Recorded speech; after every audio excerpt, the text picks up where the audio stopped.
আমাদের মিডিয়াগুলোকে নিয়ন্ত্রণ করেছে, যা মিডিয়া বলতে পারতো না।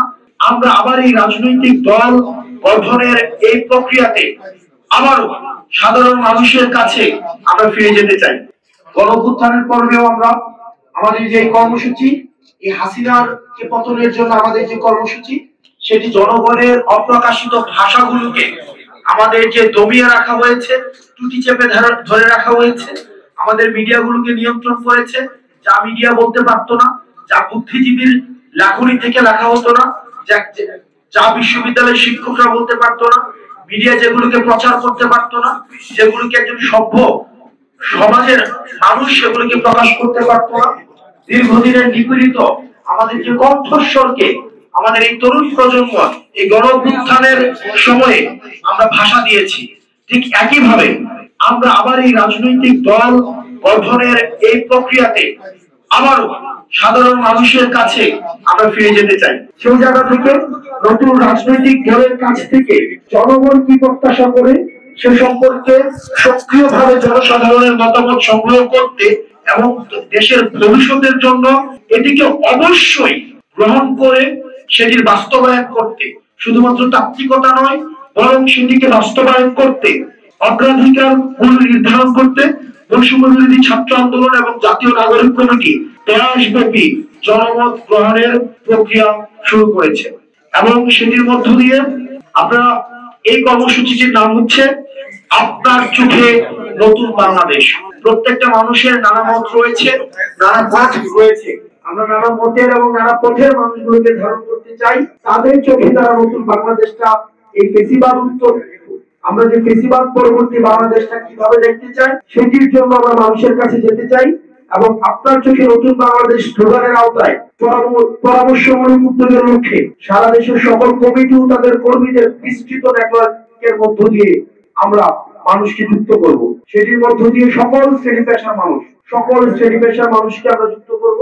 তার মধ্যে রয়েছে প্রান্তিক জনপদ থেকে শহরের জনপদ, মধ্যবিত্ত যেই আমাদের রাজনৈতিক সচেতন যেই সমাজটি গড়ে উঠেছে, আমরা তাদের কাছেও যেতে চাই। রিক্সা চালক, দোকানদার, দিনমজুর, গৃহ শিক্ষক, গৃহকর্মী, শিক্ষক, ঝাড়ুদার, অ্যাডভোকেট, শিক্ষক সমাজ, সুশীল সমাজ, আমাদের ধর্মীয় যেই আমাদের যারা টিচার্স রয়েছেন, আমরা তাদের কাছেও যেতে চাই।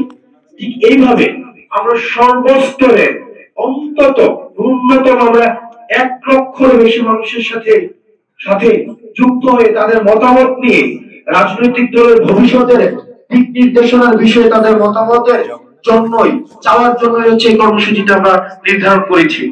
নতুন দলটি শুধুমাত্র কিছু মানুষের জন্য না হয়ে যায়, এটা যেন এলিট না হয়ে যায়, এটা যেন নির্দিষ্ট এলাকার না হয়ে যায়, নির্দিষ্ট বংশের না হয়ে যায়, নির্দিষ্ট একটি পকেটের ভুক্ত না হয়ে যায়, নির্দিষ্ট শুধুমাত্র একটা কর্মীদের না হয়ে যায়, আদর্শের না হয়ে যায়, বরং এটি যেন সমাজের সকল স্তরের মানুষের কণ্ঠস্বর হয়ে সেটির জন্য আমরা প্রতিশ্রুতিবদ্ধ।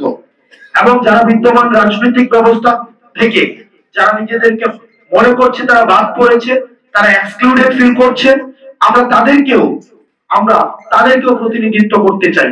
আমরা সকল নাগরিকের কথা শোনার মধ্য দিয়ে একটা নতুন রাজনৈতিক সংস্কৃতি গড়ে তোলার আকাঙ্ক্ষা ধারণ করি। আমাদের মূল লক্ষ্য হচ্ছে অন্তত 1 লক্ষের বেশি মতামত সংগ্রহ করা, নতুন দলের জন্য নাম এবং প্রতীক প্রস্তাব দেওয়ার জন্য জনগণকে আমন্ত্রণ জানানো হয়েছে আমাদের এই কর্মসূচিতে। বাংলাদেশের রাজনৈতিক ইতিহাসে এটি একটি অনন্য উদ্যোগ, যেখানে এত ব্যাপক আকারে জনমত সংগ্রহ করা হচ্ছে এটি রাজনৈতিক দল গঠন করার জন্য।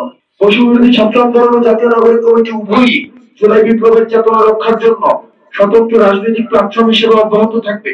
পুনরাবৃত্তি করছি, বৈষম্য বিরোধী ছাত্র আন্দোলন ও জাতীয় নাগরিক কমিটি উভয়ই জুলাই বিপ্লবের চেতনা রক্ষার জন্য স্বতন্ত্র প্ল্যাটফর্ম হিসেবে অব্যাহত থাকবে এবং জনগণের প্রতিনিধিত্ব করে এমন একটি রাজনৈতিক দল গড়ে তোলার জন্য একসাথে কাজ করবে।